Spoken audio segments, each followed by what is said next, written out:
Hi everyone, it's Rachel back with the Shades of Orange, and today I'm here to bring you a video where I'm going to discuss books that I had to reread in order to love. Now, for the sake of this video, I'm going to focus on horror and thriller titles, but if you're interested, I could definitely do the same for science fiction and fantasy. And essentially, this is a list of books that I maybe liked the first time around, maybe I didn't, and then I had to actually reread them in order to love and just realize what everyone else was gushing about when they loved these books so much. And the first time I read them, I just didn't really get it. So I thought this was an interesting video to do because we don't always, as booktubers, get a chance to talk about our rereads because we always worry about it being repetitive content. But I think that this is an interesting list because, again, these are books that took several passes in order for me to get the opinion that these books were amazing. And I am someone actually in general who really struggles with loving and giving 5-star ratings to books that I read for the first time. Often I have to reread them several times before they become favorites of the year or favorites of all time. And so it's really interesting to see how my opinions change as I grow and change as a reader and reviewer.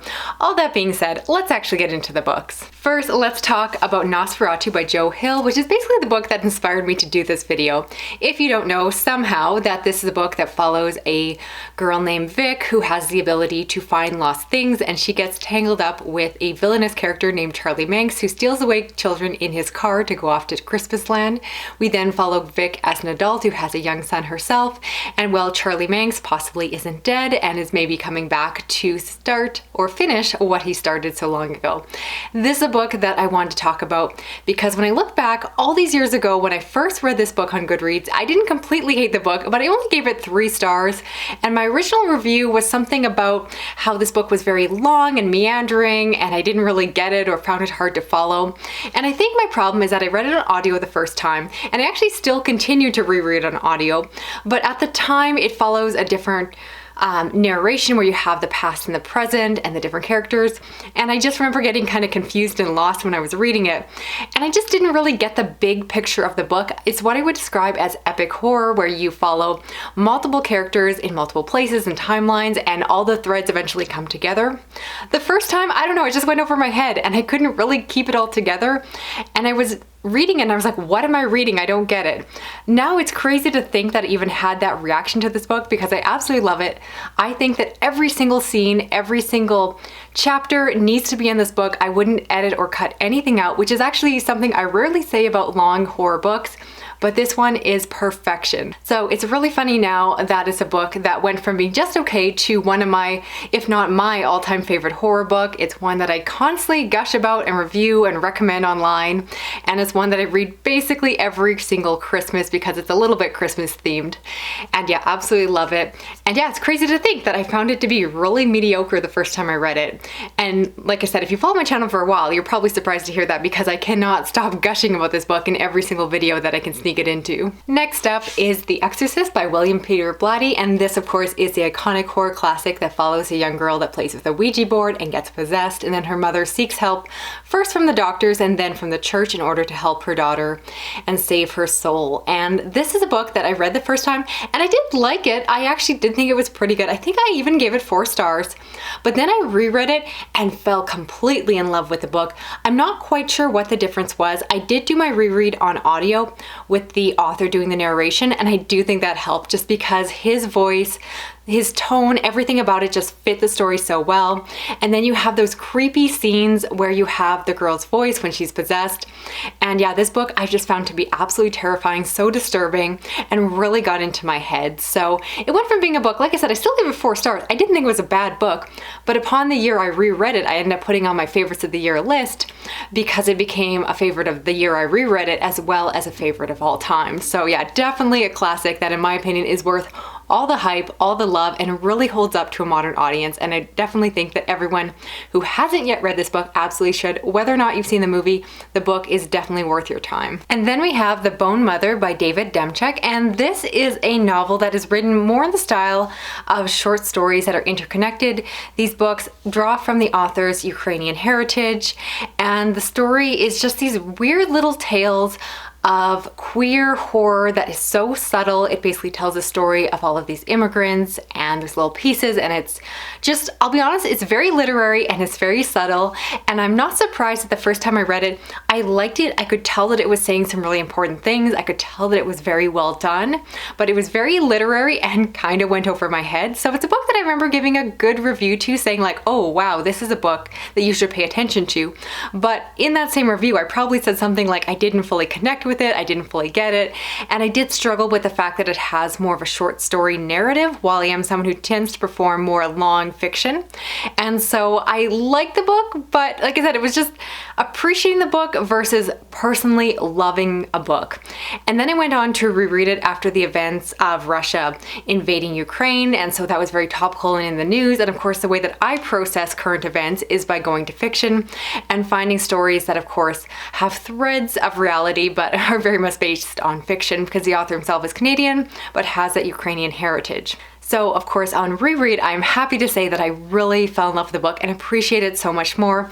It had been years since I first read it, and I think since then I've just come to, perhaps, I always joke, but kind of level up my reading. I do find myself to be someone who can understand, comprehend, and appreciate more literary work than I could years ago.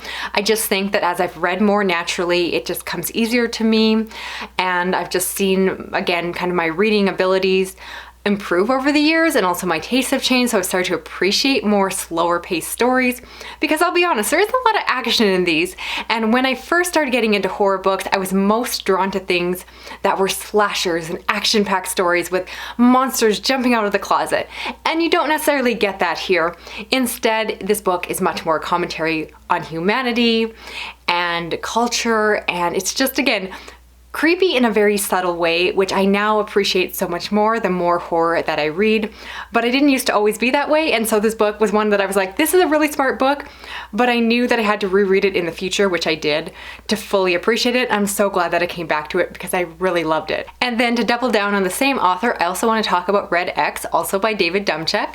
And this is a piece of recent historical fiction, so it is set in the late, I believe, like 1970s, 80s, and it's set in Toronto, Canada, where the author is from or has grown up.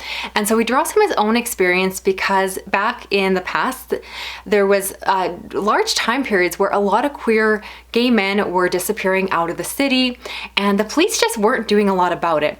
And so the author really pulled from real events that were happening to his community, and he wrote it into a horror narrative. This is a book that is incredibly meta, incredibly smart, and once again, I read it the first time and I was like, wow, this is such a unique horror book. I've never read anything like it, but it kind of went over my head and I wasn't really sure what to think about it, because it jumps over periods of time. We follow different characters, and then right in the middle of the story, the author is breaking the fourth wall and starting to talk about his own life and personal experience and his family, and it's just so meta, so out of the box, and I liked it, but I didn't really know if I loved it. And then yes, I went back and read it again, once again on audio, which I'm noticing is a theme in this video, and when I reread it, all the pieces came together. Don't get me wrong, there is a lot to digest within this book, and it is one that I have actually bought on Audible and continue to read again and again, because I always pick up more each time I read it.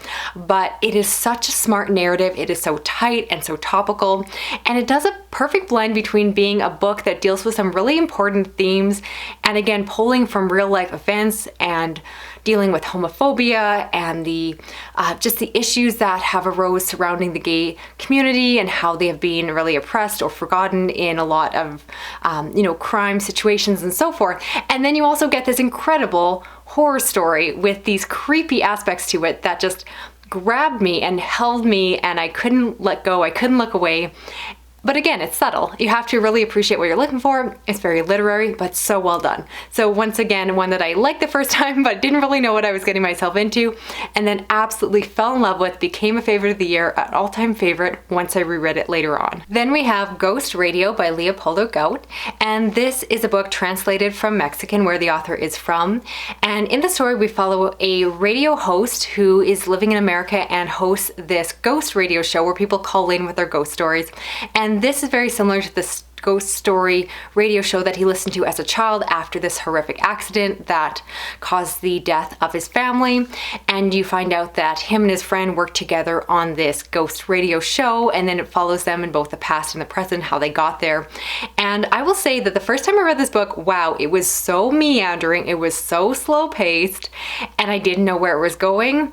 And I wasn't actually sure that I was willing to stick around until the end. I was very close to DNFing or not finishing this book. And I think the only reason I finished it was because I got a call that my husband needed a pickup. He was in a different city having some drinks at a pub or something. And so I had to drive all the way there and all the way back. And so I just had a couple hours to burn in the car. And so because of that, I ended up finishing up the audiobook. And there was something about listening to it in the dark and all the pieces came together to form one of the best horror endings I have ever read. I love it so much, and it made the slow-paced, meandering journey completely worthwhile. For me, it just had such good payoff, and I felt like the entire story was purposely done the way it was done. The narrative was very intentional how it was created, and so it made me completely appreciate it. And then since then, I have reread it, and that's when it all really came together for me, pushing it into an all-time favorite, because again, in those earlier parts of the story that I previously was unsure about because I was like, oh man, it's slow. Once I knew where the story was going and what it was building towards, I was able to appreciate every single moment from the very start of the book all the way to the climax. So definitely one that you have to see all the way through. You don't want to jump out partway through the book or you're going to completely miss the point of the story. And again, it's the kind of book that when you finish it, if you're like me, you're going to want to start right back at the beginning and read it all again. And I also want to talk about Let the Right One In by John Oviedo Lindquist.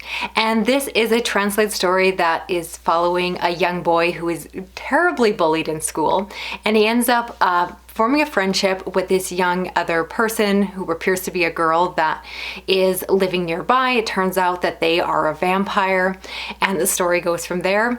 I read this the first time expecting this grisly vampire story, and instead the story ended up being very character focused and very slow paced, and also very uncomfortable because the bullying and violence in the story is absolutely horrific.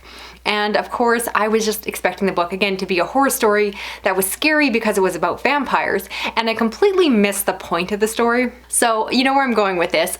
Down the road, I ended up rereading this book and realized that this book was horrifying because of the people. And it's really one of those great horror books with a theme that I never get tired of reading, where the horror is actually the humans in the story, not necessarily the supernatural ones. And the story is, again, horrible to read. All the content warnings, it is so disturbing and dark, but it is dark because of all the terrible things that are done to each other as humans, as people. And I really enjoyed this one. I really appreciate the character work, which was very detailed. I felt very emotionally attached to the young children, and I just thought it was beautiful. And I can't believe it, the first time I read it, I was so indifferent to the story. I appreciate that it had some queer representation in it, but in terms of the narrative, I completely missed the point, and it's just embarrassing to admit, if I'm honest, how badly I missed out on the greatness of this book the first time I read it. So that's it for this video here. I'd love to hear of the books I talked about. Are there any that you're planning on checking out for yourself? And I'd also love to hear, have you ever had that experience with a book where you had to reread it in order to fall in love with it?